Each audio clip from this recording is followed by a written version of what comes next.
नमस्कार दोस्तों, मैं विष्णु सिंह शक्तावत मनु स्मृति इन्वेस्टमेंट्स पर आप सभी का स्वागत करता हूं।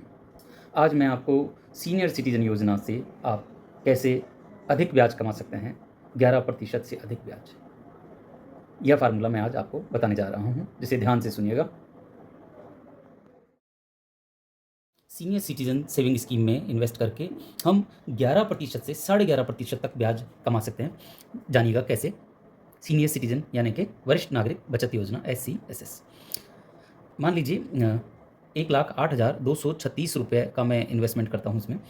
इसे मैं वही 2 हिस्सों में बाँटता हूँ। 1,00,000 रुपये मैंने सीनियर सिटीज़न योजना में जमा कराए। सर्वाधिक ब्याज है इसमें 8.2%। अब यहाँ पर मुझे 2,050 रुपया क्वार्टरली ब्याज मिलेगा।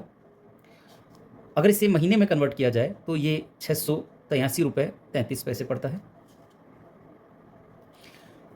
साथ ही अब मैंने एक RD का अकाउंट खोला 710 रुपये का। इस RD के अकाउंट में वही मैंने 12 महीने का एडवांस जमा कराया। 12 माह एडवांस जमा करने से सरकार की तरफ से हमें रिबेट मिलती है और ये रिबेट प्रति वर्ष मिलती है। यहाँ मुझे रिबेट मिलेगी 284 रुपया। 284 रुपये से अब मुझे देने पड़े 8,236 रुपये प्रति वर्ष। 8,236 रुपया मैंने वार्षिक जमा कराया और मेरे खाते के अंदर 710 रुपये के हिसाब से 8,520 रुपये जमा हो गए। अब वही 5 वर्ष बाद मुझे मिले मेरे जमा धन 1,00,000 रुपया, जो कि सीनियर सिटीजन में जमा कराया था मैंने। 5 साल बाद जो RD मेरी पूरी हुई 710 रुपये की, उसकी मैच्योरिटी बनेगी 50,670 रुपये। ये मेरी RD के पैसे आ गए। 8,200 रुपया जो आखिरी में के साल में मेरा सीनियर सिटीजन का जो ब्याज आया, जो कि मेरा सेविंग में पड़ा था, वह मेरा अंतिम वाला इंटरेस्ट। और यह ब्याज क्योंकि हर साल क्वार्टरली मेरे SB अकाउंट में ये 2,050 रुपये जमा होते थे, इसके कारण इसके ऊपर मुझे सेविंग इंटरेस्ट मिलेगा। साथियों, मैं आपको एक बात और यहाँ बताना चाहूँगा कि बैंक के मुकाबले में डाकघर के अंदर सेविंग अकाउंट के अंदर ब्याज ज़्यादा मिलता है। डाकघर का सेविंग इंटरेस्ट 4% है, जबकि बैंक के अंदर 2.7% है सेविंग इंटरेस्ट।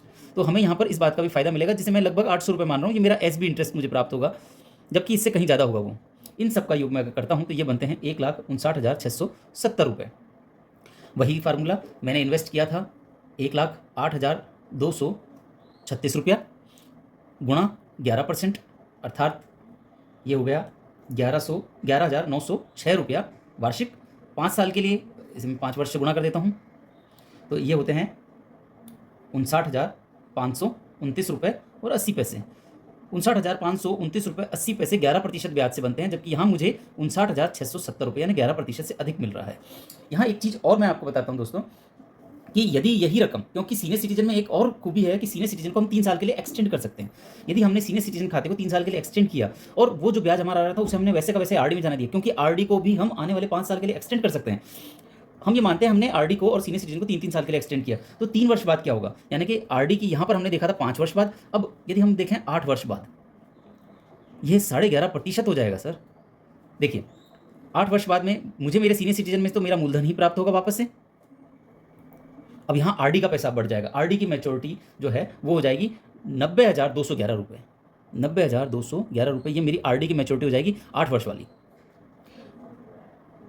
मेरा लास्ट का वही 8,200 रुपये आखिरी वाला ब्याज, जो कि RD में नहीं जमा होगा, मेरी सेविंग में पड़ा रहेगा, इसलिए वह इंटरेस्ट।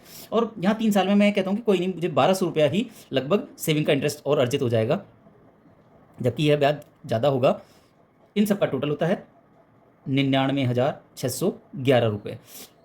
मेरी रकम लगभग डबल होने के नज़दीक जा रही है। देखिए सर, मैंने इन्वेस्ट किया था 1,08,236 रुपये गुणा 11.5%, यह होता है 12,447 रुपया।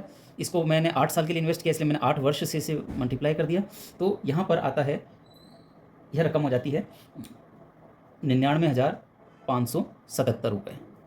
यहाँ 99,611 रुपये, इसका मतलब 11.5% से ज़्यादा।